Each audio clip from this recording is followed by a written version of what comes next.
राष्ट्रीय आय एवं योग्यता आधारित छात्रवृत्ति परीक्षा के लिए आज हम अपने महत्वपूर्ण 20 प्रश्न देखते हैं और ये है इतिहास भाग 7 भाग 6 तक की वीडियो हमने अपनी अपलोड कर दी है यूट्यूब पर, आप जा कर के देख सकते हैं। स्टार्ट करते हैं। इसमें हमारा पहला प्रश्न है, गायत्री मंत्र किस वेद में है? तो गायत्री मंत्र जो है वो ऋग्वेद में है, सबसे पुराना वेद भी ऋग्वेद है। प्रश्न 2 बनता है, संगीत का वेद किस वेद को कहा जाता है? देखिए, संगीत का वेद जो है वो सामवेद को कहा जाता है।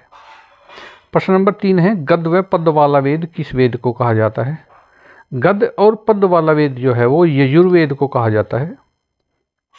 आप जानते हैं 4 वेद हमारे हैं। चौथा वेद है हमारा जादू टोने वाला वेद किस वेद को कहा जाता है? ये अथर्ववेद को जादू टोने वाला वेद कहा जाता है।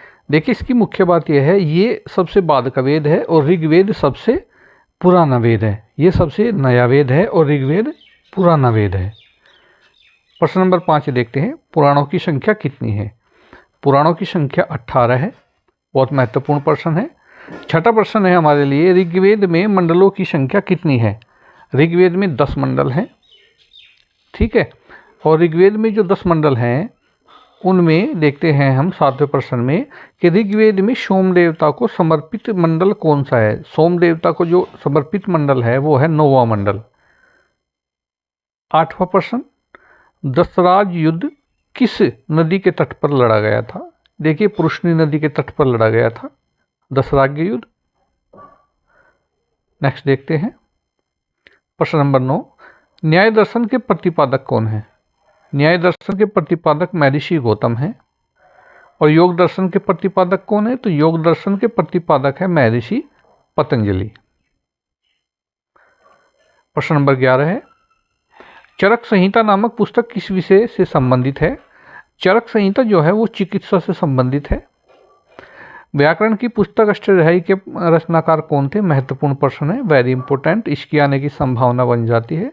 ये पाणिनि के द्वारा लिखी गई पुस्तक है। सबसे प्राचीन स्मृति कौन सी है? ये भी महत्वपूर्ण है, मनुस्मृति सबसे प्राचीन स्मृति है। प्रश्न नंबर 14 है, सबसे प्राचीन पुराण कौन सी है? सबसे प्राचीन पुराण जो है मत्स्य पुराण है, ठीक है।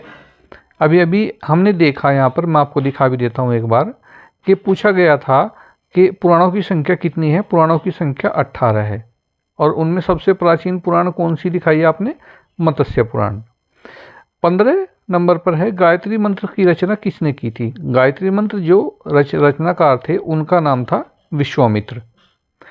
ऋग्वेद में सूक्त अर्थात श्लोक, देखिए वहाँ सूक्त भी आ सकता है लिखा हुआ या श्लोक भी आ सकता है, तो इनकी संख्या कितनी थी? तो 1028 सूक्त थे या 1028 श्लोक थे। प्रश्न 17 है, कणाद, देखिए भारतीय परमाणुवाद का जनक किसे कहा जाता है? तो महर्षि कणाद, इनको भारतीय परमाणुवाद का जनक कहा जाता है। प्रश्न 18 है, आर्यों की भाषा क्या थी? आर्य संस्कृत भाषा के ज्ञाता थे और इसलिए आर्यों की भाषा जो है संस्कृत ही बोलती है। एक प्रश्न पहले भी आया था पिछली वीडियो में कि आर्य शब्द का क्या मतलब है? तो आर्य शब्द का जो मतलब है वो था श्रेष्ठ। ये भी बहुत महत्वपूर्ण प्रश्न है, इसको ध्यान में रखना है आपको। प्रश्न नंबर 19 है, आर्य सभ्यता कैसी सभ्यता थी?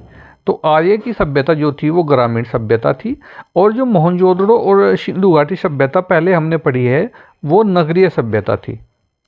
प्रश्न नंबर 20 देखते हैं, कुल या ग्रह के मुखिया को क्या कहा जाता है? देखिए, कुल या ग्रह के मुखिया को कुलप कहा जाता था। क्या कहा जाता था? कुलप। 20 महत्वपूर्ण प्रश्न है। नेक्स्ट वीडियो में नेक्स्ट किसी और अन्य चैप्टर के क्वेश्चन या फिर कोई जीके से संबंधित क्वेश्चन लेकर के फिर हाजिर होते हैं। आप इन सबको अपनी कॉपी में उतार सकते हैं। धन्यवाद।